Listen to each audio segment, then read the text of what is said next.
அத்தியாயம் 71. அவளின் உயிரைக் காப்பாற்றிக் கொள்வதற்காக அந்த கொட்டும் மழையில் கைகள் நடுங்க, அந்த போனை இறுக்கிப் பிடித்தபடி மாறனின் எண்ணுக்கு அழைக்க முயற்சி செய்து கொண்டிருந்தாள் மீனாட்சி. ஆனால் அவள் நேரமோ என்னவோ அது சுத்தமாக சிக்னல் காட்டவில்லை. இன்னொரு பக்கம் கொஞ்சம் கொஞ்சமாக அவளை நெருங்கிக் கொண்டிருந்தான் கார்த்திக். அந்த கோடாரியை பிடித்தபடி தலையிலிருந்து வடிந்த அந்த இரத்தத் துளிகள் தண்ணீரோடு சேர்ந்து கரைந்து போக, கண்களில் வெறியுடன் மீனாட்சியை தேடிக் கொண்டிருந்தவன் இதழ்கள் ஒரே இடத்தைக் கண்டு வில்லத்தனமாய் சிரித்துக் கொண்டது. என்கிட்ட இருந்து உன்னால எப்பவுமே தப்பிக்க முடியாது என்று அந்த வில்லத்தனம் மாறாமல் சொன்னவன் பெண்ணவளை நெருங்கி அவள் சேலை பிடித்து உருவினான். இதை எதிர்பாராத மீனாட்சி அப்படியே சுற்றி கொண்டு போய் ஒரு மரத்தில் முட்டி கீழே விழுந்தாள். அவள் நெற்றியில் கீறல் பட்டு இரத்தத் துளி எட்டி பார்க்க, ஒருவித மிரட்சியுடன் அவனை திரும்பி பார்த்தவள், என்ன ஆனாலும் அவனிடம் தன் கற்பு பறிபோய் விடக்கூடாது என்பதனால் எதை பற்றியும் யோசிக்காமல் கீழே இருந்து ஒரு கல்லை எடுத்து அவன் மீது வீசிவிட்டு அந்த இடத்திலிருந்து வேகம் எடுத்து ஓடத் துவங்கினான். செத்தடி நீ! உன்னை அனுபவிச்சுட்டு தான் கொல்லணும்னு நினைச்சேன். ஆனா கொன்னுட்டு தான் அனுபவிக்கணும் போல. வெறியுடன் சொன்னவன் கையில் வைத்திருந்த கோடாரியை பெண்ணவளை நோக்கி வீசினான். அது பறந்து போய் மீனாட்சியின் தலையில் படும் சமயம் ஒரு வலிய கரம் ஒன்று அந்த கோடாரியை பிடித்தது. கார்த்திக்கின் கால்கள் அதிர்ச்சியுடன் பிரேக் போட்டு நிற்க, முன்னே ஓடிக்கொண்டிருந்த மீனாட்சிக்கு அவள் பின்னே நடந்த எதுவும் தெரிய வாய்ப்பில்லை. அவள் உயிர் பிழைக்கும் நோக்கத்துடன் திரும்பி பாராமல் ஓடிக்கொண்டிருந்தாள். தோடா, காதலிய காப்பாத்த வந்துட்டா மெக்கானிக்கு. முதல்ல ஒன்ன போடுறேன்டா, அப்புறம் அவள போடுறேன். அப்புறம் உங்க 2 பேருக்கும் சேர்த்து ஜீவ சமாதி கட்டுறேன். நக்கல் சிரிப்புடன் சொல்லிக் கொண்ட கார்த்திக் அவன் கையில் வைத்திருந்த பிஸ்டலை எடுத்து அவனை சுடப்போகும் சமயம் 10 அடி தொலைவில் நின்று கொண்டிருந்த மாறன் கண்ணிமைக்கும் நேரத்தில் அங்கிருந்த மரத்தில் கால் வைத்து ஒரு சுற்று சுற்றி கார்த்திக்கின் முகத்தில் ஒரு உதை விட்டான். இதை கொஞ்சம் கூட எதிர்பாராதவன் பறந்து போய் ஒரு மரத்தின் மீது மோதி விழுந்தான். அவன் வாய் கிழிந்து ரத்தம் ஊத்தியது. இத்தனை நாளாக அப்பாவி பூச்சி போல இருந்தவன் இன்று இப்படி பறந்து வந்து அடித்ததை அவனால் நம்பவே முடியவில்லை. ஒருவித மிரட்சியான பார்வையுடனே பார்த்து கொண்டிருந்த கார்த்திக்கின் முன்பு வந்து மண்டியிட்டு அமர்ந்தான் மாறன். அவன் கண்களில் இருந்த கூர்மை கார்த்திக்கை மரண பயத்திற்குள் கொண்டு சென்றது. நீ தப்பு பண்ணிட்ட, அதை மட்டும்தான் சொன்னான் மாறன். என்ன விட்டுடு, நான் தெரியாம பண்ணிட்டேன். இனிமே அப்படி பண்ண மாட்டேன். மீனாட்சி பக்கம் கூட வரமாட்டேன். என்ன எதுவும் பண்ணிடாத. இவ்வளவு நேரம் திமிராய் பேசிக் கொண்டிருந்த கார்த்திக் மாறனின் கண்களை பார்த்து மிரண்டு கத்தினான். மாறனின் இதழ் மெல்ல விரிந்தது. இனிமே அவ பக்கம் நீ போக மாட்ட. அதுக்கு நீ உயிரோட இருக்கணுமே. ஒரு மாதிரி தலையை சாய்த்து சொன்ன மாறன் அங்கு கீழே கிடந்த கோடாரியை எடுத்தான். என்ன ஒண்ணு பண்ணிடாத, தெரியாம பண்ணிட்ட, விட்டு விட்டு என்று சொல்லி முடிப்பதற்குள் அந்த கோடாரியை அவன் வாயிலே இறக்கியிருந்தான் மாறன். பாதி முகம் பிளந்து ரத்தம் தெறிக்க இறந்து போனான் கார்த்திக். மீனாட்சியை புதைப்பதற்காக கார்த்திக் தோண்டி வைத்திருந்த குழியில் அவனையே தூக்கி போட்டு புதைத்து எழுந்து நின்றவனின் முடியிலிருந்து வடிந்த மழை துளி சொட்டு சொட்டாக அந்த பூமியில் விழுந்தது. கார்த்திக்கிடம் சிக்கிவிடக் கூடாது என்று தன் உயிரை கையில் பிடித்தபடி ஓடிக்கொண்டிருந்த மீனாட்சி பட்டென ஒரு மரவேரில் மாட்டி விழும் நேரம் அவளை இடையோடு சேர்த்து அணைத்தான் மாறன். மரண பயத்தில் இருந்த மீனாட்சி சத்தியமாக மாறனை அந்த இடத்தில் எதிர்பார்க்கவில்லை. கண்கள் இரண்டும் கலங்க அப்படியே தாவி அணைத்து கொண்டாள் மாறனை. அவன் மார்பில் முகம் புதைத்து அந்த கொட்டும் மழையில் தேம்பி தேம்பி அழுதவளின் முதுகில் மெல்ல தட்டி கொடுத்தான் மாறன். அவன் மார்பில் கதறி அழுதவள் ஒரு கட்டத்தில் அப்படியே மயங்கியும் போனாள். அவன் போட்டிருந்த சட்டையை கழட்டி அவளுக்கு போட்டு விட்டவன் அவளை பூக்குவியலாக தூக்கி கொண்டு சென்றான். இவ்வளவு நேரமாகியும் மகள் வரவில்லை. அவள் போனுக்கு கால் பண்ணினாலும் சுவிட்ச் ஆஃப் என்று வருகிறது. அதனால் பெற்ற அன்னையாக மனம் பதபதைக்க அந்த வாசலை பார்த்து கொண்டிருந்தவர் அங்கே கைகளில் மலரை அள்ளி வருவது போல தன் மகளை மாறன் தூக்கி வருவதைக் கண்டு பதறி போனார் அவர். ஐயோ மீனாட்சி! பதற்றத்துடன் சொன்னவர் பதறிக்கொண்டு மகளை நோக்கி ஓடினார். தம்பி, என்னப்பா ஆச்சு என மனம் அடித்து கொள்ள கேட்டு வைத்தார். மாறன் அவளை மெல்ல அங்கிருந்த அறையில் படுக்க வைத்து அவளுக்கு போர்வையை போர்த்தி விட்டான். கவலைப்படாதீங்க, அவங்களுக்கு ஒன்னும் ஆகல. சரியான நேரத்துக்கு நான் போயிட்டேன். ட்ரெஸ்ஸ மாத்தி விடுங்க என்று அங்கு நடந்ததை சொன்னவன் கார்த்திக்கை பார்த்ததையோ அவனை போட்டு தள்ளியதையோ சொல்லவில்லை. சாமி மாறி வந்து என் மகளை காப்பாத்திட்டீங்க தம்பி. இங்க நல்லா இருக்கணும். கையெடுத்து கும்பிட்டு கண்ணீர் வடித்தார். அவங்கள பத்திரமா பாத்துக்கோங்க. போலீஸ் கேஸ்ன்னு எதுவும் போவேணாம். என சிறு தலையசைப்புடன் நகரப் போனவனை தடுத்து நிறுத்தியது அவர் குரல். தம்பி, மாறன் தயக்கமாக திரும்பி பார்த்தான். நீங்க பொறாமப்படணும். அவள ஏத்துக்கணும் தான் என் புள்ள இம்புட்டு பெரிய காரியத்த பண்ணியிருக்கா. போதும் தம்பி, உங்கள கையெடுத்து கும்பிடுறேன். ஏற்கனவே சுத்தி இருக்கவங்க ஒரு மாரி பேசுறாங்க. அவளும் உங்க மேல உயிரே வச்சிருக்கா. உங்கள தவிர வேற யாரையும் கட்டிக்க மாட்டேன்னு ஒத்த கால்ல நிக்கிறா. பேசாம அவள கல்யாணம் பண்ணிக்கோங்க தம்பி. ஒரு அம்மாவா ஒவ்வொரு நாளும் அவ என்ன பண்ணுவா, உங்களுக்காக என்ன செய்வான்னு என்னால பயந்து பயந்துட்டு இருக்க முடியல தம்பி. உங்கள கெஞ்சி கேக்குறேன். அவள ஏத்துக்கோங்க தம்பி என்று கண்ணீர் மல்க அவன் முன்பு மன்றாடி நின்றார் மீனாட்சியின் அன்னை. மாறன் எதுவும் பேசாமல் அமைதியாக நின்று கொண்டிருந்தான். என்ன தம்பி, நான் பாட்டுக்கு பேசிட்டு இருக்கேன். நீங்க பதில் சொல்லாம இருக்கீங்க. உங்க தங்கச்சி கிட்ட கேட்கணுமா? நல்லா கேளுங்க தம்பி. கேட்டுட்டு சீக்கிரமா ஒரு நல்ல முடிவா சொல்லுங்க. மாறன் கனத்த மனதுடன் அவர் முகம் பார்த்தான். உங்க பொண்ணுக்கு வேற நல்ல இடமா பார்த்து படிச்ச பவுசான பையனா கல்யாணம் பண்ணி வைங்க. நான் உங்க பொண்ணுக்கு சரியானவன் இல்லங்க. முகத்தில் எந்த உணர்வையும் காட்டாமல் பேசியவனை உற்று பார்த்தார் அவர். ஏன் தம்பி, என் பொண்ண உங்களுக்கு பிடிக்கலையா? இல்ல உங்க பின்னாடியே நாய் மாரி சுத்துறதுனால அவள கேவலமானவள நினைக்கிறீங்களா? விரக்தியுடன் கேட்டார். அவருக்கு தெரியும், இடியே விழுந்தாலும் அவள் வேறு ஒருத்தனை திருமணம் செய்து கொள்ள மாட்டாள். செத்தாலும் சாவாளே தவிர மாறனை விட்டு வேறு ஒருத்தனை ஏற்றுக்கொள்ள மாட்டாள். மாறன் பதில் பேசாமல் அமைதியாக இருந்தான். ஒருவேளை இன்னைக்கு என் பொண்ணு கெட்டு போயிருப்பான்னு நினைக்கிறீங்களா? கற்பு உடம்புல இல்ல, மனசுல இருக்குன்னு நினைக்கிறவனா? வேகமாக பதில் வந்தது மாறனிடம் இருந்து. அப்புறம் என்ன தம்பி பிரச்சனை? எதுக்காக அவள வேண்டான்னு சொல்றீங்க? என்ன காரணம்? என் பொண்ணு அழகா இல்லையா? நல்லவ இல்லையா? அவகிட்ட என்ன குறை? சீர் சனத்தி கொடுக்க மாட்டேன்னு நினைக்கிறீங்களா? அதெல்லாம் தேவைக்கு அதிகமாவே செய்வேன் தம்பி. பதறி போய் பேசினார் அவர். மாறன் இதழ்கள் நக்கலாக விரிந்தது. இந்த மாறன் இவ்ளோ கேவலமா நினைச்சிட்டீங்களா? அப்புறம் என்னதான் தம்பி பிரச்சனை? எதுக்காக என் பொண்ண ஏத்துக்க மாட்டேன்னு சொல்றீங்க? மாறன் சிவந்த கண்களுடன் நிமிர்ந்து பார்த்தான். உங்களுக்கு காரணம் தெரியணுமா? ஏன் உங்க பொண்ண நான் வேணான்னு சொல்றேன்னு தெரியணுமா? இதழ் வளைத்து சிரித்தபடி சொன்னவனின் முகம் அப்படியே மாறியது. இதுவரை அவன் சிரித்த முகம் மட்டுமே கண்டவருக்கு அவன் கோப விழிகளும் அந்த கோப முகமும் ஒரு அதிர்ச்சியை கொடுத்தது. இந்த உலகத்துல நான் யார வேணாலும் கல்யாணம் பண்ணிப்பேன். ஆனா உங்க பொண்ண மட்டும் கல்யாணம் பண்ணிக்க மாட்டேன். நான் செத்தாலும் இந்த கல்யாணம் நடக்காது என்றான் வார்த்தையில் உறுதியை கூட்டி. அவர் ஒரு மாதிரி அதிர்ந்து போய் பார்த்தார். "எ- என்னப்பா சொல்ற? அவ அவ அப்படி என்ன தப்பு பண்ணிட்டா?" மாறன் சிரித்தான். அவங்க பண்ண ஒரே தப்பு உங்க வயித்துல பொறந்ததுதான். உங்களுக்கு பொண்ணா பொறந்ததுதான். அவர் முகம் மாறியது. அதிர்ந்து போய் பார்த்தார் மாறனை. "ஏய், என்னப்பா சொல்ற? நான் என்ன பண்ணேன்? அப்படி என் மேல உனக்கு என்ன கோபம்?" ஒன்றுமே புரியாமல் அந்த அதிர்ச்சி விலகாமல் கேட்டவருக்கு அவன் சொன்ன பதில் பெரிய இடியாக இருந்தது. அவன் சொன்ன பதிலை கேட்டு அதிர்ந்து போனவர் ஒரு மாதிரி தடுமாறி பக்கத்திலிருந்த சோஃபாவில் தலையை பிடித்தபடி அமர்ந்தார். அவர் கண்கள் இரண்டும் கலங்கி போக ஒருவித நடுக்கத்துடன் மாறனை நிமிர்ந்து பார்த்தார். அத்தியாயம் 72. நானா? நான் என்ன பண்ணேன்? அவர் அதிர்ச்சியுடன் கேட்டார். ஏன்னா, நீங்க துரசிங்கத்தோட மூத்த மருமக. சாந்தி. உங்க பொண்ணு அவரோட பேத்தி. அந்த வீட்டோட வாரிசு. அதான் காரணம் என்றான் கண்களில் கோபமுடன். அவர் கண்கள் இரண்டும் அதிர்ச்சியுடன் விரிந்தது. இது எப்படி உனக்கு தெரியும்? யாருப்பா நீ? உனக்கும் எங்களுக்கும் என்ன சம்பந்தம்? 20 வருஷமா எந்த ஒட்டும் இல்லாம உறவும் இல்லாம வாழ்ந்துட்டு இருக்கோம். உனக்கு எப்படி எங்களை தெரியும்? முகத்தில் வியர்வை துளி அரும்பி நின்றது அவருக்கு. நான் யாரா? தேவியோட பையன். என் அம்மா துரசிங்கத்தோட ஒரே பொண்ணு என்று மாறன் சொன்னதை கேட்டு அவரின் கண்கள் இரண்டும் அவனை நம்பாமல் பார்த்தது. அப்படியே அதிர்ச்சியில் உறைந்து போனவருக்கு சந்தோஷத்தில் கையும் ஓடவில்லை, காலும் ஓடவில்லை. தேவியும் சாந்தியும் சிறுவயதிலிருந்தே உற்ற தோழிகள். பாரியின் அப்பா வேலன் சாந்தியின் காதல் விவகாரத்தை சிங்கத்திடம் சொல்லி அவரை சமாதானம் செய்து அவர்களுக்கு கல்யாணம் செய்து வைத்ததே தேவிதான். தேவி என்றால் சாந்திக்கு உயிர். அத்தனை வருட நட்பு அவர்களது.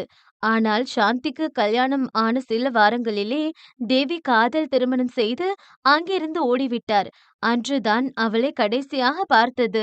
அதற்கு பின் எத்தனையோ வருடங்கள் அவளைப் பற்றி ஏதாவது தகவல் கிடைக்குமா என்று அவரும் முயற்சி செய்து பார்த்தார். ஆனால் பலன் என்னவோ பூஜ்யம்தான். ஆனால் இத்தனை வருடத்திற்கு பிறகு தேவியின் மகனான மாறனைக் கண்டு அவருக்கு அப்படி ஒரு ஆனந்தம். சந்தோஷம் மின்ன மாறன் அருகே வந்தவர் அவன் கையை பிடிக்கப் போனார். ஆனால் மாறனோ அவரிடமிருந்து விலகி நின்றான். "இவ்வளவு நாளா நீ தேவி பையன்னு தெரியாம போயிருச்சு சாமி. தேவி எப்படி இருக்கா? உங்க அப்பா நல்லா இருக்காரா?" கண்ணீர் மல்க கேட்டார். மாறன் உணர்ச்சி துடைத்த முகத்துடன் அவரை நிமிர்ந்து பார்த்தான். "அவங்க இறந்து பல வருஷம் ஆச்சு" என்று தன் தந்தைக்கும் தாய்க்கும் நடந்த அநீதியை அவன் சொல்ல சொல்ல அப்படியே இடிந்து போய் அந்த சோஃபாவில் விழுந்தார் அவர். "என் அம்மா அப்பாவை அநியாயமா கொன்னுட்டாரு அந்த சிங்கம். உங்கள மட்டும் இல்ல, அந்த மொத்த குடும்பத்தோட போட்டோவையும் என் அம்மா காமிச்சிருக்காங்க. சின்ன வயசுல இருந்தே எல்லார பத்தியும் சொல்லுவாங்க. உங்க எல்லாரையும் பார்த்து உங்க கூட இருக்கணும்னு நினைச்சாங்க. எங்கள வர சொல்லி கடைசில முதுகுல குத்திட்டாரு அவரு. என் கண்ணு முன்னாடி அவங்க 2 பேரையும் அநியாயமா கொன்னுட்டாங்க. அதுவும் துடிக்க துடிக்க கொன்னாங்க. அவர கொன்னு போட என் மனசு ஒவ்வொரு நாளும் துடிக்குது. ஆனா என் தங்கச்சிய நல்லபடியா வளர்க்கணும்னு என் அம்மாக்கு நான் பண்ணி கொடுத்த சத்தியத்தால எல்லாத்தையும் விட்டு தூரமா வந்து அந்த குடும்பத்தோட ஒட்டும் வேணாம், உறவும் வேணாம்னு நினைச்சு வாழ்ந்துட்டு இருக்கேன். என்ன ஆனாலும் அந்த ஊருக்கு போகக்கூடாது. அந்த குடும்பம் கூட சம்மந்தம் வச்சுக்க கூடாதுன்னு சாகுறதுக்கு முன்னாடி என் அம்மா சொன்ன வார்த்தை அது. என் அம்மா சாவுக்கு காரணமானவங்க குடும்பத்துல இருந்து ஒரு பொண்ண என்னால கல்யாணம் பண்ணிக்க முடியாது. உங்கள முதல் முறை துணிக்கடையில வச்சு பார்த்தப்பவே நீங்க யாருன்னு நான் தெரிஞ்சுக்கிட்டேன். அதனாலதான் ஒவ்வொரு முறையும் நான் உங்கள விட்டு ஒதுங்கி போறேன். வேணாம், நான் இழந்ததே போதும். இதுக்கு மேல இழக்க என்கிட்ட ஒண்ணும் இல்ல. என் தங்கச்சி தான் என் உசுரு. அவளுக்கு எதுவும் ஆயிரக்கூடாது. உங்க குடும்பத்துல இருந்து எனக்கு எதுவும் வேணாம். உங்க பொண்ணுக்கு எடுத்து சொல்லி புரிய வைக்க முயற்சி பண்ணுங்க" என்று விரக்தி புன்னகையுடன் சொன்னவன் அங்கிருந்து அவர் பதில் பேசும் முன் கிளம்பி சென்றான். உடைந்து போய் அழுதவர் கண்களை மூடி அவர் வாழ்வில் நடந்த சில கசப்பான நிகழ்வுகளை எண்ணி பார்த்தார். சிங்கம் கொடுத்த கஷ்டத்தையெல்லாம் தாங்கிக் கொண்ட சாந்திக்கு தன் கணவன் செய்த தவறுகளை தாங்கிக் கொள்ள முடியவில்லை. அதனால் சட்டப்படி அவருக்கு தண்டனை கிடைக்க வேண்டும் என்று அந்த ஆதாரங்களையெல்லாம் எடுத்துக்கொண்டு போலீஸை பார்க்க சென்ற சாந்தியின் ஜீப்பை அடித்து தூக்கியது ஒரு லாரி ஒன்று. அந்த தாக்குதலால் மலையிலிருந்து கைக்குழந்தையாக இருந்த மீனாட்சியை பிடித்துக்கொண்டு உருண்டு விழுந்தவர் தப்பி பிழைத்து அங்கிருந்த மரத்துக்கு பின் ஒளிந்து கொள்ளும் பொழுதுதான் அங்கே வந்த சிங்கத்தைக் கண்டு அவருக்கு தெளிவாக புரிந்தது, இது அவர் வேலை என்று. அது மட்டும் இல்லாமல் இவர்கள் எங்கு கிடைத்தாலும் அவர்களை கொல்லும்படி அவர் காதுபடவே சொன்னார். "ஐயா, எங்களுக்கு என்னவோ அவங்க செத்துருப்பாங்கன்னு தோணுது. இவ்வளோ உயரமான இடத்துல இருந்து விழுந்து உயிர் பிழைக்க வாய்ப்பே இல்ல. செத்துட்டா சரி, இல்லன்னு வை, அவங்கள நானே என் கையால கொல்லுவேன். அப்படி இல்லன்னா இருக்கவே இருக்கான் என் பேரன். அவன போட்டு தள்ளிருவேன்னு சொல்லி அவங்க கதைய முடிப்பேன். நான் ஜெயிலுக்கு போக வேண்டிய நிலை வந்தா யார வேணாலும் கொல்லுவான் அந்த சிங்கம்" என்று அவர் பேசியதை அந்த மரத்தடிக்கு பின்னால் அமர்ந்து கேட்டுக்கொண்டிருந்த சாந்திக்கு இப்பொழுது தன் மகனையும் மகளையும் காப்பாற்ற ஒரே வழி அவர்கள் செத்ததைப் போல காட்டுவதுதான். பிள்ளைகள் உயிர் காக்கவே அன்று மொத்தமாக இறந்து விட்டதாய் காட்டி அந்த உயிருக்கு போராடும் நிலையில் வந்தவருக்கு யாரென்றே தெரியாத போதும் இருக்க இடம் கொடுத்து அவர்களை பார்த்து கொண்டார்கள் அந்த குடும்பம். அவருக்கு தேவி ஓடி சென்றது மட்டும்தான் தெரியும். ஆனால் அவர்கள் அந்த ஊருக்கு வந்ததும் அங்கு அவர்களை கொன்றது என எதுவும் தெரியாது. அவரே தன் பிள்ளைகள் உயிர் காக்க ஓடி வந்திருக்கிறார். பழசையெல்லாம் நினைத்து பார்த்தவர் கலங்கிய கண்களை துடைத்தபடி நிமிர்ந்து பார்க்க அங்கே உணர்வற்று கண்களில் கண்ணீருடன் நின்று கொண்டிருந்தாள் மீனாட்சி. மாறன் அவளை படுக்க வைத்துவிட்டு செல்லும் பொழுதே அவளுக்கு முழிப்பு வந்து விட்டது. அவள் எழுந்து வெளியே வரலாம் என்று நினைக்கும் பொழுதுதான் அவர்கள் இருவரும் பேசிக் கொள்வது கேட்டு அவள் அப்படியே அறையில் நின்று கொண்டு அவர்கள் பேசுவதை கவனித்தாள். மாறன் மனதில் இருப்பதை தெரிந்து கொள்ள நினைத்தவள் அவன் பேசியதை கேட்டு அப்படியே உணர்வற்று போய் நின்று கொண்டிருந்தாள். ஆனால் பாதி வரை மட்டுமே கேட்டாள். அதற்கு பின் பக்கத்து வீட்டில் ஏதோ ஃபங்க்ஷன் என்று சத்தமாக பாட்டு போட்டதால் அவளால் அதற்கு மேல் அவர்கள் பேசுவதை கேட்க முடியவில்லை. "மீனாட்சி!" அவள் அன்னை பதட்டமாக வந்து மகளின் கன்னத்தை பிடித்தார். "ஏண்டி இப்படி ஒத்தையில போன? மாற மட்டும் இல்லைன்னா உன் நிலைமை என்ன ஆயிருக்கும்? பதறி போயிட்டேன்டி உன்னை காணும்னு." அவர் பதட்டமாக மகளின் தலையை துவட்டி விடும் பொழுது அவள் கேட்ட கேள்வியில் அவர் கைகள் அப்படியே அந்தரத்தில் நின்றது. "எதுக்காக இப்படி பண்ணீங்க?" நிறுத்தி நிதானமாக கேட்டவளின் குரல் ஒரு மாதிரி உணர்வற்று இருந்தது. "எது தங்கம் கேக்குற?" அவர் ஒரு மாதிரி உள்போன குரலில் கேட்டார். இந்த கல்யாணம் நடக்காது. அதுக்கு நீங்க தான் காரணம்னு மாறன் சொன்னாரே. அதுக்கு என்ன அர்த்தம்? உணர்ச்சி துடைத்த முகத்துடன் கேட்ட மகளுக்கு அவர் என்னவென்று பதில் சொல்வார்? மீனாட்சி வந்து அவர் எப்படி சொல்வது என்று தெரியாமல் தடுமாறினாள். இனிமே மாற எனக்கு கிடைக்க மாட்டான்ல? மாற என்னை விட்டு மொத்தமா போயிருவான்ல? அவ்வளவுதான், எல்லாமே முடிஞ்சு போச்சு. அப்படி என்ன பண்ணீங்க? எதுக்காக நீங்க தான் காரணம்னு அவ சொன்னா? சொல்லுங்க என்று கோபத்தில் துவங்கி விரக்தியில் முடித்த மகளை கண்ணீருடன் பார்த்தார் அவர். அவருக்கு ஒரு விஷயம் புரிந்தது. அவர்கள் இருவரும் பேசுவதை பாதி வரை மட்டுமே அவள் கேட்டிருக்கிறாள். அதுவரை சந்தோஷம். முற்றிலுமாக கேட்டிருந்தால் அவளுக்கு ஒரு குடும்பம் இருக்கும் விஷயம் அவளுக்கு தெரிந்திருக்கும். அவள் நலனுக்காகத்தான் இத்தனை வருடம் மகளிடம் எதையும் சொல்லாமல் வைத்திருக்கிறார். இப்பொழுது உண்மை தெரிந்தால் மகள் அங்கு சென்று விடுவாளோ என பயம் அவருக்குள். அவர் ஏதும் பதில் பேசாமல் நிற்பதைக் கண்டு விரக்தியாக சிரித்தாள் மீனாட்சி. "ஹ, நான் சொல்லட்டுமா? உங்களுக்கு மாறன பிடிக்கல. நீங்க படிச்ச பெரிய பணக்கார பையனத்தான் எனக்கு கல்யாணம் பண்ணி வைக்கணும்னு நினைச்சீங்க. அதனால மெக்கானிக்கா இருக்க மாறன உங்களுக்கு பிடிக்காம அவனை என்னமோ சொல்லி அசிங்கப்படுத்திருக்கீங்க. அது மாறன காயப்படுத்திருக்கு. இப்ப நான் மாறன் இல்லாம செத்துருவேன்னு சொன்னதும் வேற வழி இல்லாம மாறன்கிட்ட என்ன கல்யாணம் பண்ணிக்க சொல்லி கேட்டிருக்கீங்க. ஆனா மாறன் மாட்டேன்னு சொல்லிட்டாரு. இதானே நடந்தது?" என்று கன்னத்தில் வடிந்த கண்ணீரை துடைத்துக் கொண்டவள் தன் அன்னையை வலியுடன் திரும்பி பார்த்தாள். "இவ்ளோ நாள் நீ என்ன பண்ணாலும் என் நல்லதுக்கு நினைச்ச. ஆனா இன்னைக்கு மொத்தமா என் வாழ்க்கைய அழிச்சிட்டல்ல. நீ பாக்குற பணக்கார பையன கல்யாணம் பண்ணி நான் பகுமானமா வாழணும். அதானே? பாரு, யார வேணாலும் பாரு. ஆனா அவனுங்க எனக்கு இல்ல. என் பொணத்துக்கு தான் தாலி கட்டணும். என் பொண கூட தான் குடும்பம் நடத்தணும். என் வாழ்க்கைய நாசம் பண்ணிட்டியேம்மா" என்று வேதனையுடன் சொன்னவள் தன் அன்னையை வெறுப்புடன் பார்த்தபடி அவள் அறைக்குள் சென்று கதவை மூடிக்கொண்டாள். அத்தியாயம் 73. அருவி சந்தோஷ திகைப்பில் இருந்தாள். அதுவும் இருவருக்கும் இடையேயான அந்த ஊடலை எண்ணி எண்ணி பெண்ணவள் கன்னம் வெட்கத்தில் சிவந்தது. அதிலும் அந்த இரவில் பாரி உளறியதை அவள் மனம் மீண்டும் மீண்டும் அசை போட்டது. உன் ஃப்ரெண்ட்ஸ் 2 பேரையும் அவங்க வீட்டுக்கே பத்திரமா அனுப்பிச்சு வச்சுட்டேன். இனிமே நான் உன்னை புடிச்சு வைக்க போறதில்லடி. உனக்கு போகணும்னு தோணுச்சுன்னா நீ போகலாம். என்னை விட்டு போயிருவியா? நேற்று இரவு அவன் சொன்னதை எண்ணி பார்த்தவளுக்கு இதழில் ஒரு புன்னகை வந்து சென்றது. நான் எப்படிடா உன்னை விட்டு போவேன்? நாளைக்கு உன் பர்த்டே. அதுக்கு சர்ப்ரைஸ் கிஃப்டா என் மனசுல இருக்க காதல உன்கிட்ட சொல்லப் போறேன் என்று அதை எண்ணியபடியே அந்த ஸ்டோர் ரூம் பக்கமாய் சென்றவள் கண்கள் திடீரென்று பிரேக் போட்டார் போல நின்றது. மெல்ல அவள் கால்கள் அந்த ஸ்டோர் ரூம் உள்ளே செல்ல அதிர்ச்சியுடன் அந்த பீரோவுக்குள் பின்புறம் விழுந்து கிடந்த ஒரு போட்டோவை பார்த்தபடி தயங்கி தயங்கி அந்த போட்டோ அருகே சென்று அதை கையில் எடுத்தவள் தூசி படிந்து போயிருந்த அந்த போட்டோவை அவள் சேலை முந்தானை கொண்டு துடைத்தாள். அந்த போட்டோவை பார்த்து இன்னும் அவள் விழிகள் அதிர்ச்சியாக விரிந்தது. அந்த போட்டோவில் சிறு புன்னகையுடன் கையில் கைக்குழந்தை தூக்கியபடி சாந்தி நிற்க, பக்கத்தில் பாரியை பிடித்தபடி நின்று கொண்டிருந்தார் வேலன். வேலனை ஹாலில் இருந்த பெரிய போட்டோவில் பார்த்ததும் அவர்தான் பாரியின் தந்தை என்று தெரிந்து கொண்டாள். ஆனால் இதுவரை அவள் பாரியின் அன்னையை தான் பார்த்ததில்லை. இன்று போட்டோவை பார்த்து அவள் புருவம் யோசனையாக விரிந்தது. அந்த போட்டோவில் இருந்த சாந்தியை இதற்கு முன்பு எங்கோ பார்த்தது போல் இருந்தது.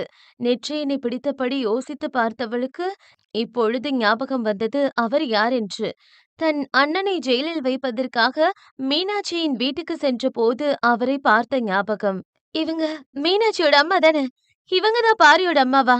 மீனாட்சி தான் பாரியோட தங்கச்சியா? அப்போ இவங்க இன்னும் உயிரோட தான் இருக்காங்க. ஓ கடவுளே! என்று சந்தோஷத்தில் மார்பின் மீது கையை வைத்துக் கொண்டவள் அதே சந்தோஷத்துடன் இந்த விஷயத்தை பாரியிடம் சொல்லலாம் என்று அவசரமாக கிளம்பினாள். ஆனால் பாரி காலையிலே கிளம்பி சென்று விட்டான் எங்கோ. பேசாமல் இதை போன் பண்ணி அவனிடம் சொல்லி இருக்கலாம். ஆனால் இந்த விஷயத்தை அவன் கண்ணை பார்த்து நேரில்தான் சொல்ல வேண்டும். அப்பொழுது அவன் முகத்தில் இருக்கும் சந்தோஷத்தை பார்க்க வேண்டும் என்று சிறு அற்ப ஆசை அவளுக்குள். அதைவிட முக்கியமாக அவர்கள் உயிரோடு இருக்கும் விஷயம் மறந்தும் கூட சிங்கத்துக்கு தெரிந்துவிடக்கூடாது என்பதிலும் அவள் கவனமாக இருந்தாள். அவசரமாக எங்கோ கிளம்பியவளை தடுத்து நிறுத்தினார் அழகி. "என்ன மருமகளே, வெளியே கிளம்புற மாரி இருக்கு?" "ஆமா மாமியாரே, ரொம்ப சந்தோஷமான விஷயம். வந்தது சொல்றேன். இன்னைக்கு ஸ்வீட்டா ஏதாவது செய்யுங்க" என்று அவர் கன்னத்தை கிள்ளினாள். "அப்படி என்ன விசேஷம் அண்ணி?" கனி சிரிப்புடன் கேட்டாள். ஆ, என் காதலன பார்க்க போறேன். ரொம்ப முக்கியமான விஷயத்த சொல்லப் போறேன். என்றவள் விளையாட்டாக சொன்ன ஒரு விஷயம்தான் அவளுக்கு பெரிய வினையாக வந்து நிற்கப் போகிறது என்பதை அவள் அப்போது அறிந்திருக்கவில்லை. அவள் விளையாட்டாக சொல்லிச் செல்கிறாள் என்று அவர்களும் சிரித்துக் கொண்டார்கள். ஆனால் இதை அந்த பக்கம் இருந்த வேலையாட்கள் கேட்டு அவர்களுக்குள்ளே என்னவோ பேசிக் கொண்டார்கள். பாரிக்கு ஃபோன் பண்ணலாம் என்று அவள் ஃபோனை எடுக்கும் நேரம் அவளுக்கு விக்கியிடமிருந்து அழைப்பு வந்தது. இவன் எதுக்கு இப்ப கால் பண்றான் என்ற குழப்பத்தில் புருவம் சுருங்க போனை அட்டன் செய்து காதில் வைத்தாள் அருவி. அருவி, எங்கடி இருக்க? உனக்கு ஒண்ணும் இல்ல தானே? அந்த பக்கம் பதட்டமாக பேசினான் அவள் நண்பன் விக்கி. டேய், நீ எதுக்கு இப்ப பதட்டமா பேசுற? கேட்ட கனவு எதுவும் கண்டியா என்ன? எதுக்கு இப்ப இப்படி பேசுற? அடே, என்ன விளையாடுறியா? நீ தானே உனக்கு என்னமோ பிரச்சனை, யாரோ உன்னை கொல்ல முயற்சி பண்றாங்க, பெரிய பிரச்சனையில மாட்டிருக்கேன்னு என்ன உடனே கிளம்பி வர சொன்ன. அந்த பக்கம் விக்கி சொன்னதை கேட்டு அவள் புருவம் யோசனையாக விரிந்தது. டேய், சரக்கு அடிச்சிருக்கியா? எதுக்குடா லூசு மாரி பேசுற? நான் எப்படிடா உனக்கு கால் பண்ண, கிறுக்கு பயலே? அருவி, ஆர் யூ கிடிங்? நீ தாண்டி கால் பண்ண. அதனால தான் இந்த ஊருக்கு வந்திருக்கேன். அது மட்டும் இல்ல, உனக்காக தான் நீ சொன்ன இடத்துல வெயிட் பண்ணிட்டு இருக்கேன். வாட்? அதிர்ச்சியானாள் நண்பன் சொன்னதை கேட்டு. இங்க வந்திருக்கியா? எங்கடா இருக்க? முதல்ல லொகேஷன் அனுப்பு. என்று பாரியை சந்திக்க செல்வதை விட்டு அவள் அடுத்து விக்கியை தேடி சென்றாள். ஆனால் அங்கே அவளை சுற்றி பெரிய வலையே சுற்றப்பட்டிருப்பதை அப்பொழுது அவள் அறிந்திருக்கவில்லை. அதே நேரம் இங்கு சிங்கம் வில்லத்தனமாக சிரித்துக் கொண்டார். பக்கத்தில் நின்ற சேந்தனை கண்டு அவர் புருவம் உயர்த்தினார். எல்லாம் ஓகேவா என்பதனை போல. எல்லாமே பண்ணியாச்சு. நம்ம பிளான் படி எல்லாமே நடக்குது பெரியப்பா என்றவர் சிறு தலையசைப்புடன் சொன்னார். அப்புறம் என்ன? பாரிக்கு ஃபோன் பண்ணி விஷயத்த சொல்லு. இன்னைக்கு பெரிய சம்பவம் இருக்கு என்று அவரின் வெள்ளை தாடியை தடவி கொண்டவர் விசில் அடித்தபடி அந்த துண்டை எடுத்து தோளில் போட்டுக்கொண்டு நடந்தார் வில்லத்தனமான சிரிப்புடன். அருவி அவசரமாக அந்த பழைய குடோன் உள்ளே சென்றாள். அவளுக்கு ஒன்றும் புரியவில்லை. அவள் விக்கிக்கு எந்த காலும் பண்ணவில்லை. ஆனால் எதற்கு அவன் அப்படி சொல்கிறான் என்ற குழப்பத்துடன் உள்ளே வந்தவளை ஓடி வந்து அணைத்து கொண்டான் விக்கி. அருவி, உனக்கு ஒண்ணும் இல்ல தானே? திடீர்னு நைட்டு கால் பண்ணி நீ பதட்டமா பேசவும் பயந்து போயிட்டேன்டி. அதனால உடனே எல்லாத்தையும் விட்டுட்டு இங்கே வந்துட்டேன். இப்போ உன்னை பார்த்தப்புறம் தான் எனக்கு உயிரே வந்தது. பதட்டமாக பேசியவனைக் கண்டு இன்னும் தான் அருவிக்கு குழப்பம் கூடியது. ஐயோ விக்கி, லூசு மாரி பேசாம முதல்ல தெளிவா பேசுடா. நான் உனக்கு கால் பண்ணவே இல்ல.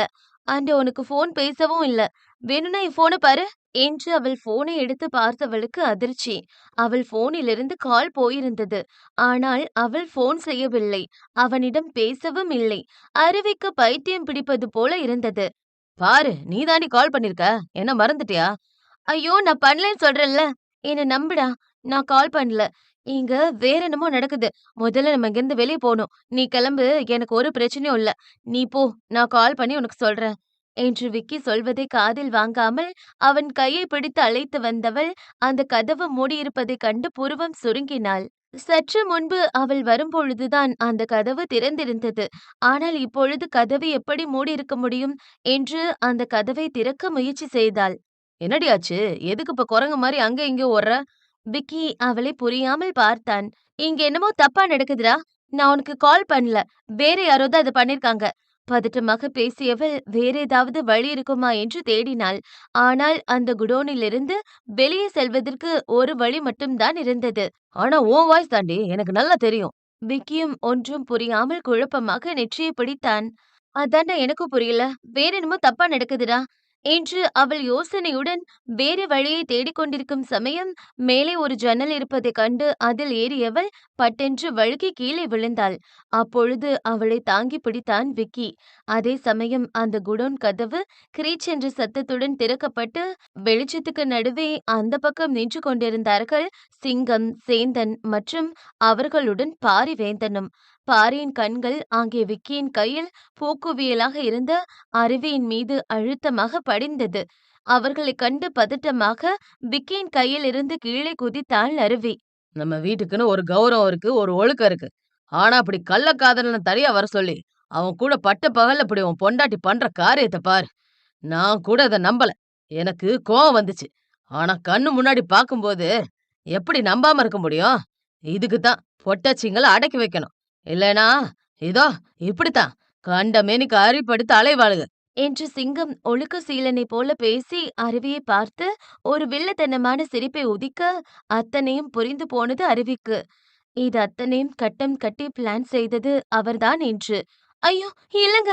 நான் சொல்றது ஒரு நிமிஷம். என்று அருவி அவசரமாக பேச வர, சிவந்த கண்களுடன் கைகளை நீட்டி அவளை நிறுத்து என்பதைப் போல சைகை காட்டிய பாரி ஒன்றுதான் கேட்டான். எதுக்கு இங்க வந்த? என கர்ஜனையாக வந்தது அவன் வார்த்தை. அவன் கேட்கும் தோரணையில் தெரிந்தது பாரியின் வார்த்தையில் சந்தேகம் துளிர்த்து விட்டது என்று.